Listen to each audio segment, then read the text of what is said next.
إلى حضرة النبي مصطفى رسول الله صلى الله عليه وسلم وإلى كافة الأنبياء والمرسلين ولجميع المسلمين والمسلمات والمؤمنين والمؤمنات الكرام. الفاتحة. أعوذ بالله من الشيطان الرجيم. بسم الله الرحمن الرحيم. الحمد لله رب العالمين الرحمن الرحيم مالك يوم الدين. إياك نعبد وإياك نستعين. اهدنا الصراط المستقيم صراط الذين أنعمت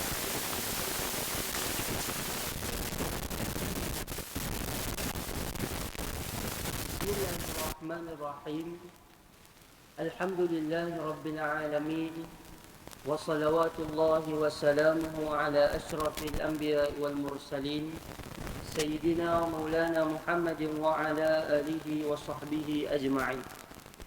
سبحانك لا علم لنا إلا ما علمتنا إنك أنت العليم الحكيم ولا حول ولا قوة إلا بالله العلي العظيم ولا حول ولا قوة إلا بالله العلي العظيم ولا حول ولا قوة إلا بالله العلي العظيم. اللهم ارزقنا فهم النبيين وحفظ المرسلين وإلهام الملائكة المقربين واهدنا بهداية العارفين. اللهم افتح علينا حكمتك وانشر علينا من خزائن رحمتك يا أرحم الراحمين. Assalamualaikum warahmatullahi ta'ala wabarakatuh. Alhamdulillah, sama-sama kita panjatkan syukur pada Allah Subhanahu wa ta'ala dengan izin limpah kurnia rahmat kasih sayang daripada Allah. Dapat sama-sama kita berhimpun pada pagi ini. Mudah-mudahan perhimpunan, pertemuan, perjumpaan kita akan dirahmati dan diberkati oleh Allah insya-Allah. Hadirin muslimin yang dirahmati oleh Allah sekalian, insya-Allah pada pagi ini seperti mana yang telah kita baca sebelum ini, kita akan menyambung pengajian kitab kita menggunakan kitab 40 hadis Nabi Muhammad sallallahu alaihi wasallam bercerita mendidik umat di Taman Kisah. Kitab yang disusun oleh yang bahagia Al-Fadil Ustaz Zamri bin Hashim Hafizahullah Ta'ala. Baik, tuan-tuan, seingat saya pada pertemuan yang lalu kita dah baca hadis yang ke-6 muka surat 24 yang kita cerita panjang lebar tentang kisah, tentang cerita berkaitan dengan kisah Nabi Saleh ataupun kisah kaum Samud yang Allah Subhanahu wa ta'ala binasakan mereka. Tuan-tuan, kisah kaum Samud ini macam kita sebut, macam Nabi sallallahu alaihi wasallam sebut, banyak pengajaran dan iktibar yang boleh kita ambil yang telah pun kita sebut pada pertemuan yang lalu. Baik, InsyaAllah pada pagi ini kita akan cerita tentang satu orang Nabi yang paling di antara Nabi yang cukup hebat. Semua Nabi hebat, bukan kata Nabi lain tak hebat, Nabi lain hebat. Tapi Nabi yang kita nak sebut pada pagi ini antara Nabi yang saya kira wajib selepas daripada Nabi kita untuk kita ambil tahu. Nabi kita wajib, memang semua orang wajib mengetahui bagaimana cara Nabi hidup, bagaimana cara Nabi meneruskan kehidupan Nabi ataupun apa Nabi buat, yang tu wajib kita tahu. Dengan cara ceritanya, dengan cara baca sirahnya, dengan cara pengajiannya. Antara Nabi lain yang kita juga seeloknya ataupun sebaiknya kita tahu kisah sejarah dia ialah Nabi Ibrahim alaihissalam, yang mana pada pagi ini insya-Allah kita akan cerita tentang beberapa riwayat hidup kisah berkaitan dengan Nabi Ibrahim alaihissalam. Baik, tuan-tuan yang dikasihi dan dirahmati oleh Allah sekalian, Nabi Ibrahim, nama Nabi Ibrahim ini Allah sebut di dalam Al-Quran sebanyak 69 kali. Nama Nabi Ibrahim adalah nama kedua terbanyak selepas daripada nama Nabi Musa alaihi salam. Ini kita ulang banyak kali dah, saja tuan-tuan ingat, ataupun kalau buat kuis ke, kalau ada orang duk tanya ke, kalau kita nak sebut ke, kita ingat. Pertama, Nabi Musa alaihi salam itu paling banyak Allah sebut dalam Al-Quran. Kemudian yang kedua paling banyak yang Allah sebut nama, iaitulah nama Nabi Ibrahim alaihi salam. Bahkan tuan-tuan, di dalam mazhab kita pun, walaupun mazhab kita ni taklah sampai wajib untuk menyebut nama Nabi Ibrahim, yang mana kita sebut dalam sembahyang kita, tetapi tidak lain dan tidak bukan, walaupun hukum dia sunat, tetapi Nabi Ibrahim ini satu susuk tubuh, satu nama, satu peribadi yang dimuliakan, sehingga Allah perintahkan kita untuk sebut dalam Al-Quran. Sebahagian mazhab kata wajib, mazhab kita Syafi'i mengatakan tak wajib. Tetapi tuan-tuan, kita sebut setiap kali lepas sembahyang kita akan mengagungkan. Allahumma salli ala Sayyidina Muhammad wa ala ali Sayyidina Muhammad kama sallaita ala Sayyidina Ibrahim wa ala ali Sayyidina Ibrahim wa barik ala Sayyidina Muhammad wa ala ali Sayyidina Muhammad kama barakta ala Sayyidina Ibrahim wa ala ali Sayyidina Ibrahim. Apa maksud dia? Kita berselawat kepada Nabi dan juga kepada keluarga Nabi. Juga kita berselawat kepada keluarga, kepada Nabi Ibrahim dan keluarga Nabi Ibrahim. Tuan-tuan, semua yang berkaitan dengan keluarga ataupun yang berkaitan dengan nama Nabi Ibrahim ini ada sejarah penting yang berlaku kepada kita di dalam hidup seorang orang Islam ataupun dalam sejarah Islam sendiri. Kita nak ataupun tidak, kita kena tahu asal usul daripada perbuatan umrah, mai daripada perbuatan daripada sebahagian daripada perbuatan Nabi Ibrahim dan juga keluarga Nabi Ibrahim. Yang mana perbuatan haji, perbuatan umrah, perbuatan tawaf, perbuatan sa'i, beberapa perbuatan yang lain, kebanyakannya tuan-tuan diambil daripada sejarah hidup daripada Nabi Ibrahim dan juga keluarga Nabi Ibrahim. Maknanya apa tuan-tuan? Tak dapat tidak. Memang nama Nabi Ibrahim ini ataupun kehidupan Nabi Ibrahim ini adalah orang peribadi susuk tubuh Nabi yang selain daripada Nabi kita Nabi Muhammad wajib ataupun kita kata digalakkan untuk kita mengetahui. Baik, tuan-tuan, Nabi Ibrahim juga, baginda Nabi Ibrahim ini diberi gelaran Khalilullah. Apa maksud Khalilullah tuan-tuan? Khalilullah ni bermaksud kekasih Allah. Sebahagian ulama menyebutkan Nabi Ibrahim ini juga diberi gelaran dengan gelaran Abu Anbiya ataupun Abul Anbiya. Apa maksud Abul Anbiya ni? Bapa kepada para nabi. Kerana bermula daripada kelahiran Nabi Ibrahim, selepas itu Nabi Ibrahim berkahwin dengan Sarah dan juga Siti Hajar.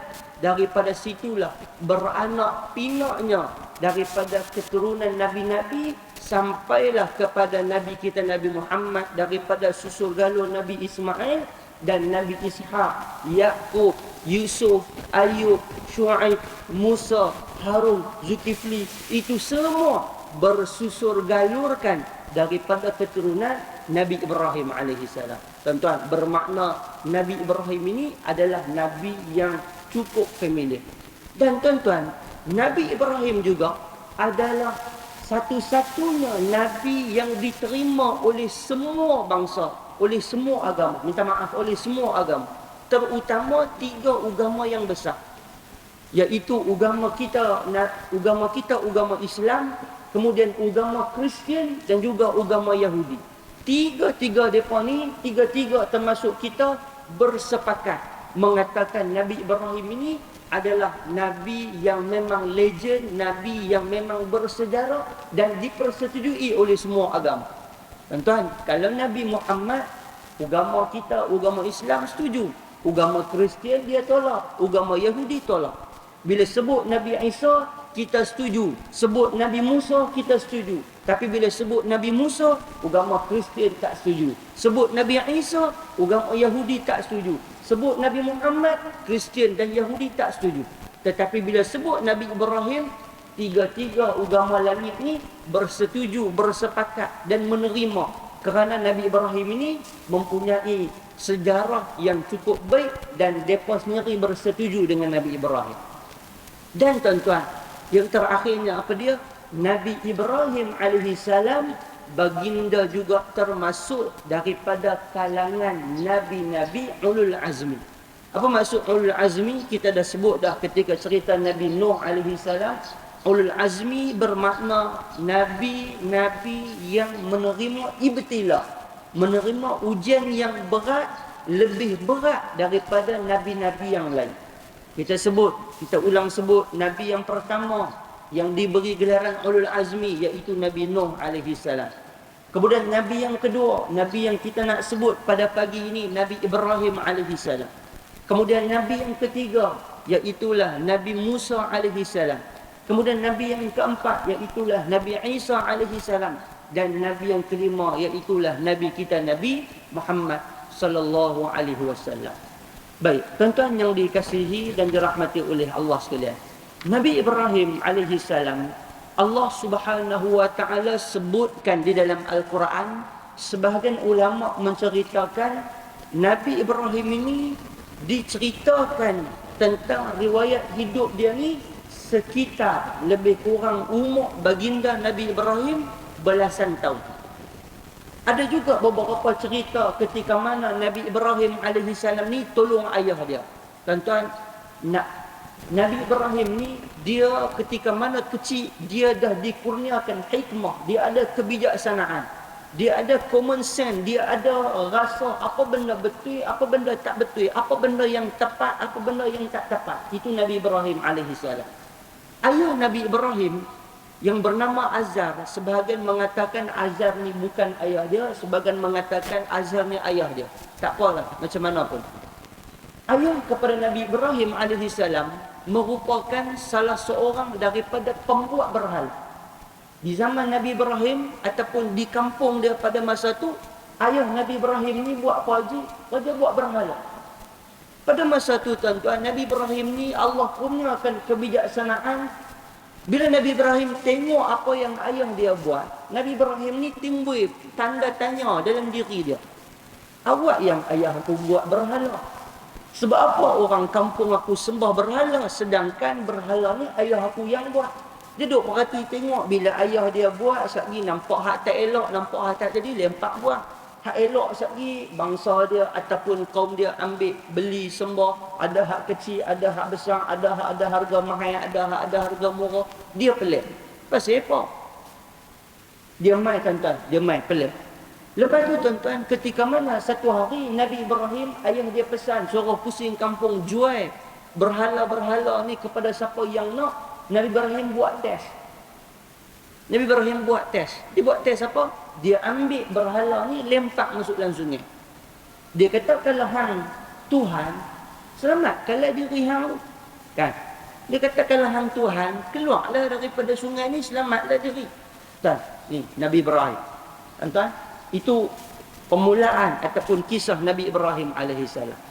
Baik, tuan-tuan, sambil-sambil kita baca ataupun kita nak sebut tentang sejarah hidup Nabi Ibrahim AS, sambil-sambil kita sebut hadis kita. Sebabnya apa? Kerana kisah yang kita nak sebut awal hidup Nabi Ibrahim ini ada kaitan dengan hadis yang kita nak baca, yang kita nak sebut pada pagi ini. Baik, oleh kerana hadis ni agak panjang, kita terus baca terjemahan dia. Sambil-sambil kita akan sebut. Bismillahirrahmanirrahim. An Abi Hurairah radhiyallahu anhu. Daripada Abu Hurairah radhiyallahu anhu berkata, kata dia, Nabi Ibrahim AS tidak pernah berbohong kecuali pada 3 perkara. Nabi Ibrahim AS ni dia berbohong, tetapi tidak berbohong melainkan pada 3 perkara. Iaitu apa dia? Pertama, 2 perkara pada zat Allah Subhanahu wa taala, yakni berbohong berkaitan dengan persoalan ketuhanan. Iaitu firman Allah Subhanahu wa taala dalam surah As-Saffat. Allah Subhanahu wa taala menyebut, inni saqimun, sesungguhnya aku sakit. Baik. Tuan-tuan, satu hari kita sambung balik cerita. Satu hari ketika mana di kampung Nabi Ibrahim AS ni, ketika mana mereka ni ada buat satu pesta kerakyat. Mereka ni ada buat pesta sama-sama. Mereka ajak Nabi Ibrahim. Kan? Yalah bahasa kita lah panggil kan. Ibrahim lah kali pendek-pendek panggil kan. Dia kata jom kita pergi.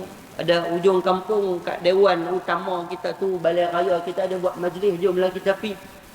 Apa jawapan Nabi Ibrahim?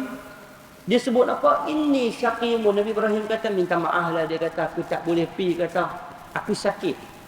Tuan-tuan, Nabi Ibrahim AS ni dia berbohong pada masa tu. Dengan perkataan dia sebut kata inni syaqimun, aku sakit.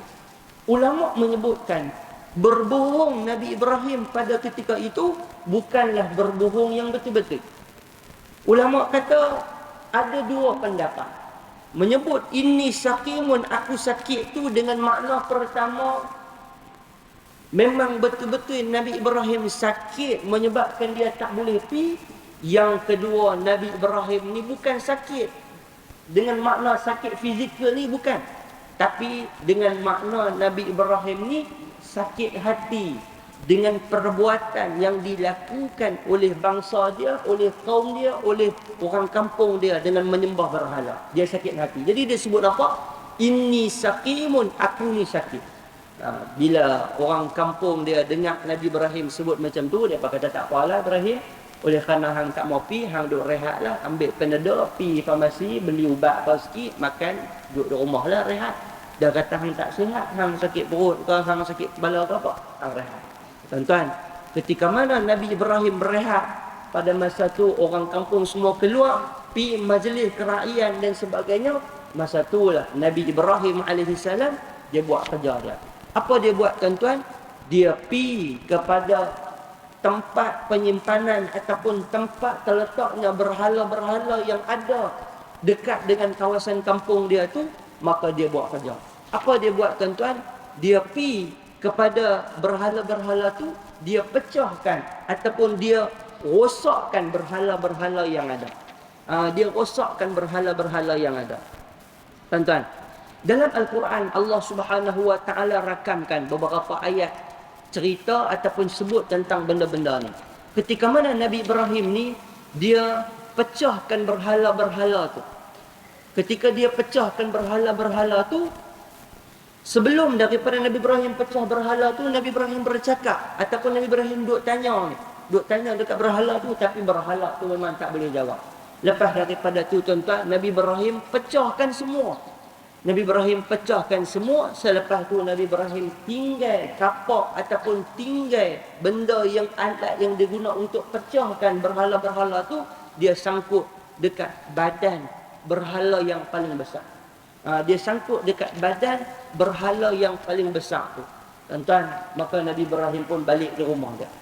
Tak lama lepas tu tuan-tuan, nak jadi cerita, orang kampung pakat balik mai. Balik mai, tengok-tengok berhala depa yang depa tinggalkan ni habis berselerak tarak pecah habis. Depa pakat buat tak puas hati habis, tanya siapa dia yang buat ni macam ni, kita tak ada. Tengok-tengok ada orang buat kenap pula dekat kampung kita ni, siapa dia buat macam ni. Tuan-tuan, maka pada masa tu ada seorang lelaki yang dia juga tak pi ke program majlis yang diikut oleh orang ramai ni, dia tak pi. Dia habaq. Dia kata aku rasa-rasa, dia kata aku nampak-nampak, aku rasa seolah-olah yang pi buat ni adalah Nabi Ibrahim. Yang pi buat ni adalah Ibrahim, sebab Ibrahim dia tak pi. Ibrahim dia tak pi program tu. Boleh jadi dia yang buat. Boleh jadi dialah yang merobohkan, yang merosakkan berhala-berhala yang hampa duk sembah ni. Tuan-tuan, maka pendek ceritanya, mereka pun panggil Nabi Ibrahim. Mereka panggil Nabi Ibrahim. Bila mereka panggil Nabi Ibrahim, tuan-tuan, apa yang berlaku? Pada masa tu, berlakulah dialog antara Nabi Ibrahim dan juga mereka. Baik, sambung kepada hadis. Sebab lepas daripada tu, ada dialog Nabi Ibrahim dengan mereka ni. Baik. Kemudian dalam hadis menyebut firman Allah Subhanahu wa taala dalam ayat 63, Allah Subhanahu wa taala menyebut bal fa'alahu kabiruhum hadza. Nabi Ibrahim bohong pula. Yang kedua dia sebut apa? Bal fa'alahu kabiruhum hadza. Apa dia makna dia? Bahkan berhala yang terbesar inilah yang melakukannya. Apa dia yang berlaku, tuan-tuan? Dia tanya kepada Nabi Ibrahim, Ibrahim, hang buat ke? Nabi Ibrahim, hang buat ke? Apa yang kami dapat maklumat kata hang yang bagi pecah ni betul ke hang buat? Nabi Ibrahim sebut apa? Bal fa'alahu kabiruhum hadza. Tak. Bukan aku buat. Dia kata yang buat ni berhala yang besar ni lah. Dia kata yang buat bukan aku. Dia kata aku sakit. Dia kata ini sakimun, aku sakit. Aku duduk rehat di rumah tu. Aku ambil Panadol, aku ambil ubat, aku ambil apa. Aku duduk rehat di rumah. Yang buat ni apa tengok? Kabir. Apa maksud kabir, tuan-tuan? Besar. Yang buat ni berhala yang besar ni, bukan aku buat. Tuan-tuan, bila dengar perkataan macam tu, dia sebut kepada Nabi Ibrahim, dia kata apa? Ibrahim, berhala ni tak boleh buat apa. Berhala yang hang kata besar, yang hang kata pecahkan berhala-berhala yang kecil ni, dia tak boleh buat apa. Awak yang hang pi kata kepada berhala besar ni yang pecahkan berhala kecil ni. Tuan-tuan, pada masa tu orang kampung, orang ramai bagi bola tanggung, Nabi Ibrahim semeh terus. Dia kata apa? Dia kata, kalau hampa tahu berhala ni tak boleh buat apa, berhala ni tak boleh bercakap, berhala ni tak boleh tunaikan permintaan hampa, bahkan berhala ni kalau lalat mai hinggap di hidung dia pun, dia tak boleh nak kuih, tak boleh nak halau. Sebab apa? Hamba pergi sembah dia. Tuan-tuan, ini jawapan apa? Jawapan orang kata kira potong terus. Tak boleh nak angkat dah. Semeh ni kira jatuh tak boleh angkat dah. Kira kena tu, kena terak terus, tak boleh nak angkat. Bila orang kampung dengar macam tu, orang kampung sebut apa? Qala harriquhu. Dia dah tak boleh buat apa? Bila batil dengan hak, bila kebenaran dengan apa? Kebenaran dengan kebatilan, bila dah tak boleh buat apa, dah kebatilan, akhirnya kebatilan guna cara jahat. Depa buat apa? Qala harriquhu. Apa depa kata? Tak apalah. Kalau macam tu, mari kita bakar Nabi Ibrahim. Kalau macam tu kita bakar Nabi Ibrahim, dah tak boleh buat apa dah. Kita bakar buang Nabi Ibrahim alaihi salam. Baik, tuan-tuan. Pada masa tu, tuan-tuan, apa yang berlaku? Dalam Quran Allah Subhanahu wa taala sebut ketika mana depa sebut qalu harriquhu wansuruhu alihatakum in kuntum fa'ilin. Tuan-tuan, apa yang depa sebut? Depa kata kepada Nabi Ibrahim. Bila depa tahu kata Nabi Ibrahim yang buat, depa kata jom kita bakar dia. Kemudian depa pun sebut apa? Depa kata kalau betul hang yang buat tindakan ni, Tuhan hang akan bantu tolong hang. Tuhan hang akan bantu tolong hang. Tuan-tuan, dalam sebahagian riwayat mengatakan pada masa tu depa kempen besar-besaran. Depa tangkap Nabi Ibrahim, depa ikat dia, depa letakkan dia di satu tempat lapang. Kempen kepada semua penduduk kampung untuk nak bakar Nabi Ibrahim. Kempen ni, tuan-tuan, kempen macam kempen wakaf, kita nak wakaf masjid tu. Siapa nak wakaf kayu api, siapa nak wakaf minyak gas, siapa nak wakaf minyak petrol, siapa nak wakaf lighter, siapa nak macam-macam ni. Pakai duk main ni. Kita buat untuk agama kita. Nabi Ibrahim dah bakar dah berhala-berhala kita, dah robohkan berhala-berhala kita. Mai kita bunuh mai kita bunuh dia dengan atas agama Tuhan kita. Ni depa ni pun pandai, depa kempen. Orang ramai ni pakat mai bagi sumbangan. Kawan nu bagi sumbangan kayu, bagi sumbangan minyak, bagi sumbangan ni, pakat bagi sumbangan. Tuan-tuan, sebagai riwayat mengatakan besarnya api Nabi Ibrahim yang membakar Nabi Ibrahim ni setinggi lebih kurang bangunan 3 tingkat. Tuan-tuan, besar. Cerita dia api tu besar lah. Besar ni sehingga burung yang lalu atas dia jatuh akan mati. Tuan-tuan, cuba bayangkan. Api sifat dia panas, sifat dia membakar, sifat dia mencairkan, sifat dia akan merosakkan apa benda yang duduk dalam dia. Itu api. Tuan-tuan, Allah Subhanahu wa taala Maha Kuasa. Ketika mana Nabi Ibrahim alaihi salam dia diikat, lepas diikat tu dinyalakan api. Pada masa tu tuan-tuan, Allah Subhanahu wa taala sebut dalam Al-Quran, Allah Subhanahu wa taala sebut dalam Al-Quran, yang mana ayat sebahagian daripada kita hafal tuan-tuan. Orang-orang lama, orang-orang tua-tua ni biasanya dia hafal ayat ni. Apa dia dalam Quran? Allah taala sebut, qulna ya nar kuni bardan wa salaman ala Ibrahim. Tuan-tuan, ini kebanyakan kita, sebahagian kita hafal. Apa dia kata? Ya nar, wahai api, kuni bardan wa salama, jadilah engkau bardan. Barid ni maksud dia sejuk. Wasalaman, selamat. Api yang sifat dia panas, api yang sifat dia membakar, api yang sifat dia meleburkan, api yang sifat dia ni sepatutnya menghanguskan, merosakkan dan tidak selamat. Tiba-tiba tuan-tuan, api yang membakar Nabi Ibrahim alaihi salam, sejuk sifat dia, dan selamat Nabi Ibrahim alaihi salam daripada dibakar oleh api yang besar, tinggi dan hebat tadi. Allahu Rabbi, tuan-tuan. Ini yang kata kuasa daripada Allah Subhanahu wa taala. Sebab itu kita sebut tuan-tuan, Nabi Ibrahim ni daripada kecil lagi Allah Subhanahu wa taala dah berikan kepada dia ibtila, berikan kepada Nabi Ibrahim ni ujian demi ujian. Kecil, cara kecil dengan pak dia. Kemudian bila mai pula remaja, cara remaja nak kena layan. Kemudian mai pula ni cerita ni dibakar Nabi Ibrahim alaihi salam. Tuan-tuan, api membakar yang sepatutnya bakar habis semua, tiba-tiba kulit yang lebih lembut daripada tali, yang lebih lembut daripada rantai, yang lebih lembut daripada segala-galanya yang sepatutnya dia dibakar, tiba-tiba Nabi Ibrahim keluar dalam keadaan tak ada apa. Keluar ni kita kata macam keluar gabuh ya. Keluar ni gabuh habuk. Gabuh abu ke gabuh apa? Nabi Ibrahim dalam keadaan diselamatkan oleh Allah Subhanahu wa taala. Tuan-tuan, pada masa tu bila depa tengok saja Nabi Ibrahim terselamat tuan-tuan, depa berasa terkejut. Macam mana Nabi Ibrahim ni boleh selamat ni? Macam mana Ibrahim ni boleh selamat? Walaupun mereka terkejut, tetapi beriman ke tak mereka? Tak pun. Tak beriman pun mereka. Mereka masih lagi nak buat kejahatan kepada Nabi Ibrahim. Tuan-tuan, maka pada masa tu sebagai riwayat mengatakan yang beriman kepada Nabi Ibrahim seorang sahaja. Seorang tu siapa haji? Seorang tu adalah anak nakan kepada Nabi Ibrahim, iaitulah Nabi Lut alaihi salam. Nabi Lut alaihi salam. Baik, tuan-tuan yang dikasihi dan dirahmati oleh Allah sekalian, kita sambung cerita, sambung hadis kita. Baik, kemudian tuan-tuan,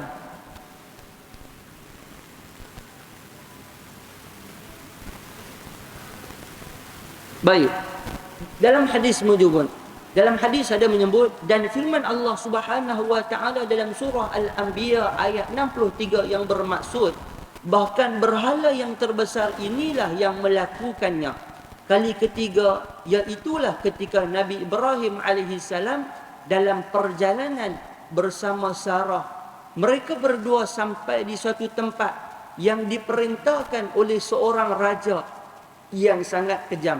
Lalu raja mendapat maklumat bahawa sesungguhnya di sini terdapat seorang lelaki bersama seorang wanita yang terlalu cantik menawan.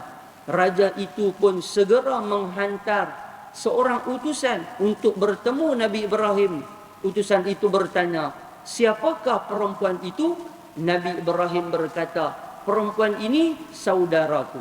Kemudian Nabi Ibrahim menghampiri Sarah dan berkata, wahai Sarah, di atas muka bumi ini, wahai Sarah, menghampiri Siti Sarah dan berkata, wahai Sarah, di atas muka bumi tidak ada orang yang beriman selain kita berdua sahaja.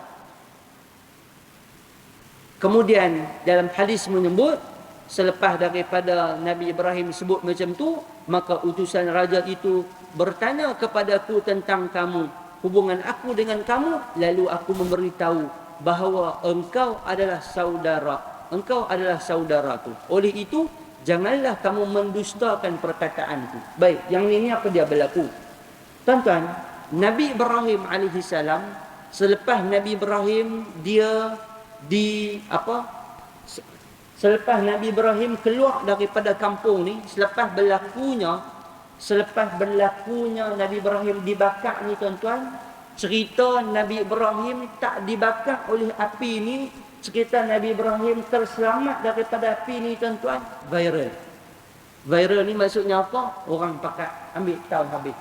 Masuk habis dalam Sahabat, dalam Astro Awani, dalam Facebook, dalam WhatsApp, orang pakat duk share habis. Yang kata Nabi Ibrahim ni terselamat daripada api. Terselamat daripada api. Dia tuan-tuan sebenarnya cerita dia ni skip sikit. Kalau cerita masuk tentang Siti Sarah ni, dia skip sikit. Cuma saya nak tambah sikit, nak bagi kita nampak gambaran.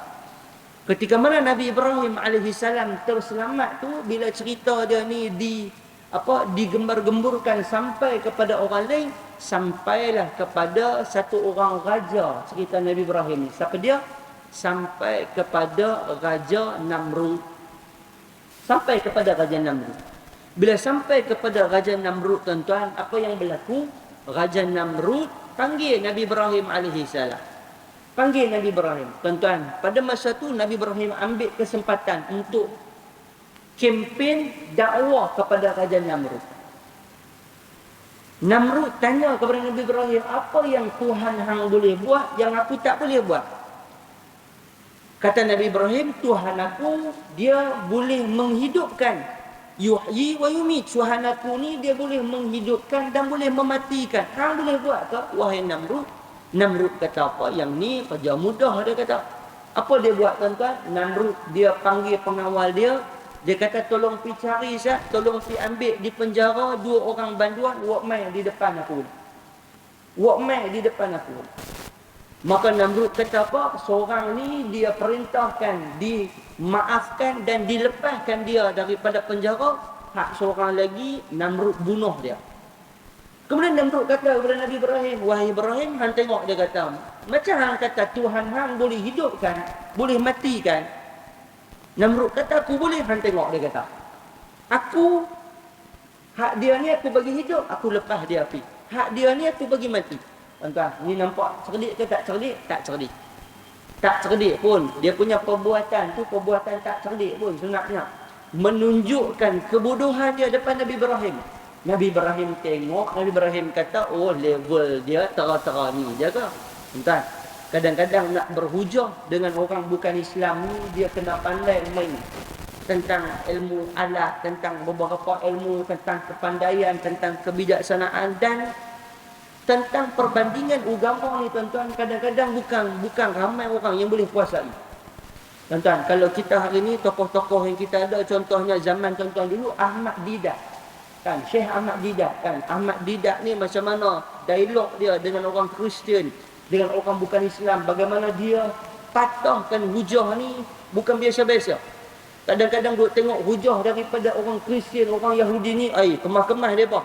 Tiba-tiba Syekh Ahmad Didat ni dengan hafalan dia, dengan percakapan dia, dengan hujah yang dia ada ni, boleh patahkan. Apa jawapan Nabi Ibrahim? Bila tengok saja Namrud tu tera-tera tu saja, Nabi Ibrahim sebut pula yang kedua.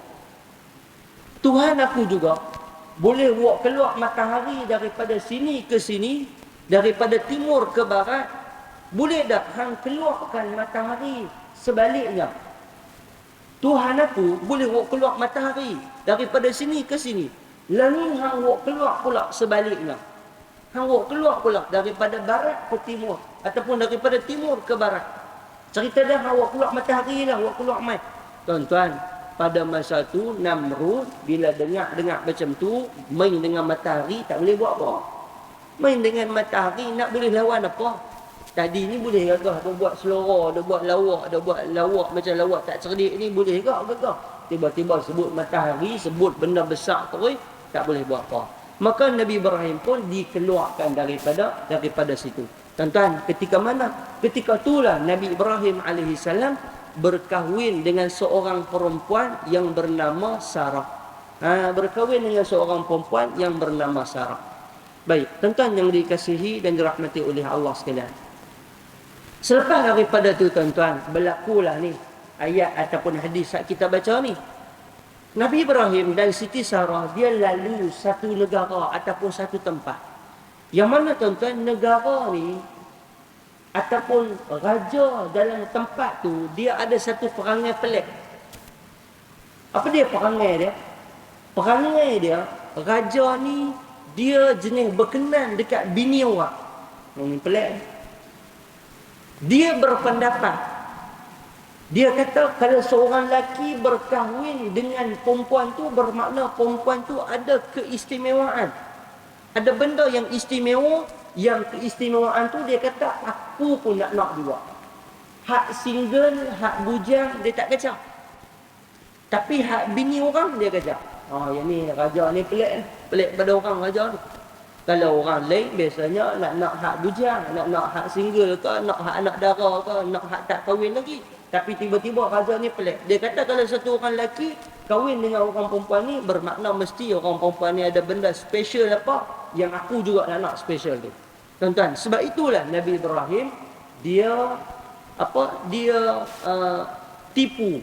Seperti mana yang disebut dalam hadis ni, Nabi Ibrahim tipu. Ketika mana pengawal mai tanya kepada dia, yang ni bini hang ke? Nabi Ibrahim kata bukan, yang ni kakak aku, yang ni adik aku. Pasal apa? Kalau habaq kata bini, memang kena tangkap. Memang kena tangkap.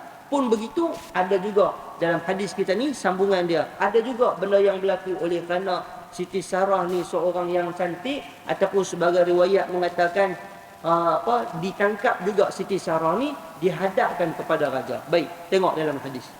Kemudian Siti Sarah dibawa masuk menghadap raja tersebut. Raja bertindak melulu menghampiri Siti Sarah untuk memeluknya. Tiba-tiba tangannya menjadi kaku. Tolonglah berdoa kepada Allah agar aku kembali sembuh. Aku berjanji tidak akan mengapa-ngapakan kamu. Kata raja itu kepada Sarah. Sarah pun berdoa kepada Allah dan tangan raja tersebut dapat bergerak seperti biasa. Raja tadi ni pengawal tangkap juga Siti Sarah, buat pi dekat raja. Raja ni nak buat jahat. Elok nak pi pegang je Siti Sarah, tiba-tiba jadi seruk satu badan. Jadi krem, jadi tak boleh bergerak, keras satu badan ni, tak boleh nak bergerak. Raja ni kata apa, yang boleh bergerak mulut je. Tiba-tiba raja ni kata apa, tolong minta sat dekat Tuhan hang, bagi aku boleh bergerak balik. Maka Siti Sarah pun angkat tangan berdoa, bergerak balik dia. Bergerak balik tuan-tuan, apa yang berlaku? Dalam riwayat Bukhari disebutkan, Siti Sarah dibawa menghadap raja. Raja ingin memeluknya. Ketika itu Sarah sempat berwuduk dan berdoa kepada Tuhannya yang bermaksud, Ya Allah, sekiranya aku benar-benar beriman kepadamu dan kepada Rasulmu, dan aku sentiasa memelihara kemaluanku melainkan untuk suamiku, maka aku memohon padamu ya Allah. Tuan-tuan, Siti Sarah berdoa kepada Allah. Doa ni cantik tuan-tuan. Apa dia? Doa minta supaya dipeliharakan kehormatan diri. Ni doa ni bagus. Anak-anak dara kita baca apa doa ni bagus. Apa Siti Sarah doa? Ya Tuhanku, ya Allah, ya Tuhanku, aku ni nak pelihara, nak jaga maruah kehormatan aku ni. Tolong jaga sat, tolong pelihara sat kemaluan aku ataupun maruah diri aku ni daripada dicalari, disentuh daripada orang yang bukan daripada muhrim aku. Baik. Kemudian apa dia kata Sarah? Janganlah engkau berikan kemampuan kepada si kafir untuk mencabulku. Tiba-tiba raja itu rasa tercekik sehingga kakinya menggeletar kesakitan. Dalam keadaan itu Sarah berkata, akulah. Kemudian dalam hadis menyebut, dalam keadaan itu Sarah berkata, sekiranya dia mati, tentu orang akan berkata akulah pembunuhnya. Lalu Sarah mendoakan kesihatan untuk raja itu. Bila duduk mereka dua je dalam bilik, Sarah tahu kalau kata raja ni mati, mereka akan tuduh dia lah yang bunuh. Maka dia pun angkat tangan. Setelah sembuh, raja itu masih hendak memeluk Sarah lagi kali kedua. Bila dah berdoa sembuh, raja tu nak pergi terekam balik. Bila nak pergi terekam, apa jadi? Tiba-tiba beliau tercekik seperti tadi atau lebih sakit lagi. Elok nak pergi pula kali kedua nak terekam, sakit lagi. Lebih sakit daripada sakit hak pertama tadi. Dia berkata, berdoalah kepada Allah. Aku berjanji tidak mengapa-apakan kamu lagi. Sarah pun berdoa dan raja kembali sembuh. Kemudian raja memanggil pengawal dan berkata, sesungguhnya perempuan yang kamu bawakan kepadaku ini bukan seorang manusia. Dia adalah syaitan. Kemudian raja memberi hadiah kepada Sarah, iaitu hambanya yang bernama Hajar. Maka Siti Sarah membawa Hajar bertemu Nabi Ibrahim. Ketika itu Nabi Ibrahim sedang salat. Nabi Ibrahim membuat isyarat tangan yang membawa makna siapakah perempuan ini? Apa yang telah berlaku kepada kamu? Siti Sarah menjawab, Allah Subhanahu wa taala telah membatalkan perancangan si kafir yang kejam itu pada lehernya. Dan dia memberikan hadiah seorang khadam bernama Hajar. Kemudian Abu Hurairah berkata, itulah ibu kamu wahai bangsa Arab. Baik, tuan-tuan yang dikasihi dan dirahmati oleh Allah sekalian, oleh kerana raja tu tak boleh nak buat apa kepada Siti Sarah, akhirnya diberikan hadiah. Hadiah itu ialah isteri kepada Nabi Ibrahim yang kedua yang bernama Siti Hajar. Yang bernama Siti Hajar. Baik, tuan-tuan yang dikasihi dan dirahmati oleh Allah sekalian. Baik, dia punya keterangan hadis tu tuan-tuan bacalah sambil-sambil dia cerita tentang pembohongan dan sebagainya. Baik. Tuan-tuan yang dikasihi dan dirahmati oleh Allah sekalian, insya-Allah tuan-tuan, pada pertemuan yang akan datang, kita akan sambung. Kita akan cerita selepas daripada kisah Nabi Ibrahim berkahwin dengan Siti Sarah ni, ada berlaku satu peristiwa lagi. Yang mana Nabi Ibrahim, dia berhadapan dengan karena satu perangai dalam satu kampung ni. Kampung ni dia ada buat satu perangai yang mensyirikkan Allah. Yang Nabi Ibrahim, dia ada uslub dakwah dia, dia ada cara dia kempen dakwah dia, sehingga sebahagian besar daripada orang dalam kampung tu percaya dan ikut kepada Nabi Ibrahim. Itu yang pertama kita akan sebut pertemuan yang akan datang.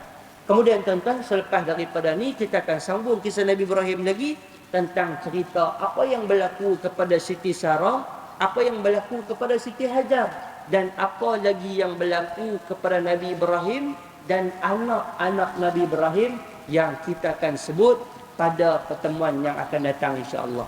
Baik, tuan-tuan, mudah-mudahan apa yang kita sebut pada pagi ini Allah kurniakan kekuatan, manfaat sama-sama untuk kita laksana dan kita amalkan. Yang baik datang daripada Allah, yang buruk, kelemahan dan kekurangan daripada diri saya. Wallahu subhanahu wa ta'ala a'lam bissawab. Al-Fatihah. A'udzu billahi minasyaitonir rajim. Bismillahirrahmanirrahim. Iyyaka na'budu wa iyyaka nasta'in. Ghairil maghdubi 'alaihim waladdallin. Bismillahirrahmanirrahim. Allahumma astur 'uyubana wa 'uyuban mu'allimina 'anna wa la tuzhib barakata 'ulumihim 'anna bi rahmatika ya arhamar rahimin. Allahumma faqihna fid din wa 'allimna ta'wil. Allahumma faqihna fid din wa 'allimna ta'wil. Allahumma faqihna fid din wa 'allimna ta'wil.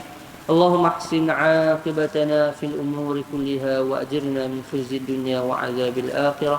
Rabbana atina fid dunya hasanah wa fil akhirati hasanah wa qina 'adzaban nar. Sallallahu ala Muhammad wa ala alihi wa sahbihi wa baraka wa sallam. Alhamdulillahi rabbil alamin. Assalamualaikum warahmatullahi taala wabarakatuh.